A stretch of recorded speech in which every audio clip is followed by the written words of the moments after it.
4 കഷ്ണമാക്കണം, അപ്പൊ വേഗാവും. ഇനി ഇത് നല്ല വെയിലത്ത് 3-4 ദിവസം ഇടണം. അപ്പൊ ഇത് ചൂലിയെല്ലാം തന്നെ അതിലത്തേക്ക് തന്നെ വരും. ഞാൻ കുറെ ദിവസം മുന്നേ മഞ്ഞൾ കളിച്ച് നമ്മൾക്ക് മഴയെല്ലാം വന്നതുകൊണ്ട് മഞ്ഞൾ വൃത്തിയാക്കിയിട്ടില്ല. ഇന്ന് മഞ്ഞൾ വൃത്തിയാക്കുന്നേ. മഞ്ഞൾ വൃത്തിയാക്കണ്ടേ ഇങ്ങനെ ഈ ഭാഗമെല്ലാം പൊളിച്ചിട്ടിടണം. അത് പൂങ്ങാൻ വേണ്ടിയിട്ട് കൈയിട്ട് പൂങ്ങല്. ഇതിന് പാങ്ങില് കൈയിട്ട് 3-4 വട്ടം കഴുകണം. എന്നിട്ട് പാങ്ങില് മുറിക്കണം 4 കഷ്ണാക്കിയിട്ട്. ഇതിന് തീമാക്കുന്നത്. ഇന്ന് തീമാച്ചെങ്കിൽ ഇന്നും നാളെയും 2 ദിവസം തീമാച്ചെങ്കിൽ പാങ്ങില് പോകും. ഇതെല്ലാം നല്ല പാങ്ങില് മഞ്ഞളെല്ലാം ഉണ്ട്. അപ്പോഴേക്ക് കളിച്ചിട്ട് വേഗം ഇത് എടുക്കാൻ പോയി. അപ്പോഴേക്ക് മഴ കൂടിയിട്ട് കഴിഞ്ഞിട്ടേ ഇല്ല. മഞ്ഞളെല്ലാം നല്ല പാങ്ങിൻ്റെതാ. ഇത് കുത്തിനെടുക്കുന്നത് ഈ കണ്ട മാത്രം.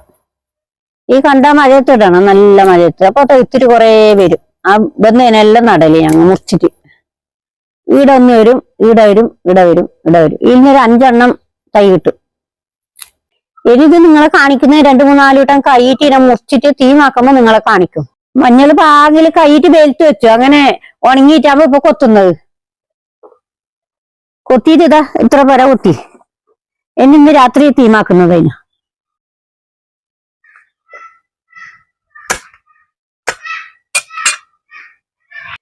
ഈ മഞ്ഞൾ എടുത്തിട്ട് ഇതിന്റെ മോങ്ങയെല്ലാം എടുത്ത് വെക്കുന്നത്.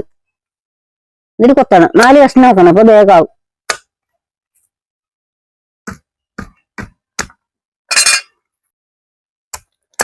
മോങ്ങ ചെറിയതിനെ കൊത്തണ്ട, ഒരു വക ഇല്ലേനെല്ലാം കൊത്തണം. ഇതൊന്നും ഇത് കൊത്തണം.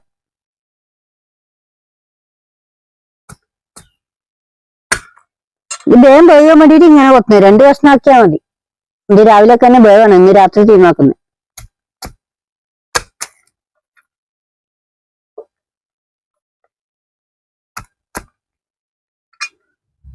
ഇനി മണ്ണ് പറ്റാതിരിക്കാൻ വേണ്ടിയിട്ട് ഇങ്ങനെ മണ്ണ് കൊള്ളാതെ കൊത്തിയിട്ടിടുന്നത്. ഇനി ഇതേപോലെ വെന്തിട്ടാകുമ്പോ ചാക്കിൽ തന്നെ ഇടും, നിലത്തിടിയില്ല. ഉണക്കുമ്പോ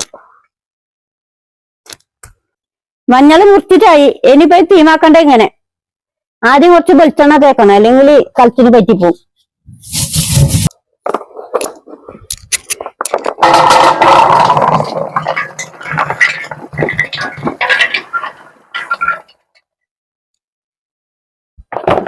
ഇത് പകുതിക്കേ പോയിക്കൂടും, അല്ലെങ്കിൽ വേകുമ്പോ മുകളിലോളം എത്തും.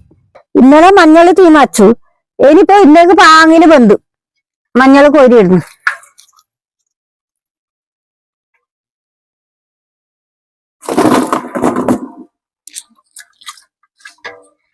ഇതെല്ലാം കോരിയിട്ടിട്ട് ഇതിന്റെ വെള്ളമെല്ലാം കളയണം. 4 ദിവസം നല്ല വെയിൽ കൊള്ളണം, എന്നാലേ ഉണങ്ങും. ഇന്നലെ തൊട്ട് 2 കെട്ട് വെറു തീർന്നു. ഇനിയിത് നല്ല വെയിലത്ത് 3-4 ദിവസം ഇടണം. അപ്പൊ ഇതിന്റെ ചൂലിയെല്ലാം തന്നെ അതിലത്തേക്ക് തന്നെ വരും. പിന്നെ ചേറിയിട്ട് നല്ല പാങ്ങിൽ നാരെല്ലാം ഇല്ലേനെ കളഞ്ഞിട്ട് മില്ലിൽ കൊണ്ടുപോയിട്ട് പൊടിക്കുന്നത്. ഇത് പൂങ്ങുന്ന എന്തിനു പറഞ്ഞാല് മഞ്ഞളിന്റെ നല്ലോണം കട്ടുണ്ടാവും. ആ കട്ടെല്ലാം പോകാൻ വേണ്ടിയിട്ട് ഈ പൂങ്ങുന്നത്. മഞ്ഞൾ വിറ്റിട്ടാകുമ്പോ നല്ല മഞ്ഞ കട്ട് കിട്ടി. അങ്ങനെ മഞ്ഞളിന്റെ പണി കഴിഞ്ഞു.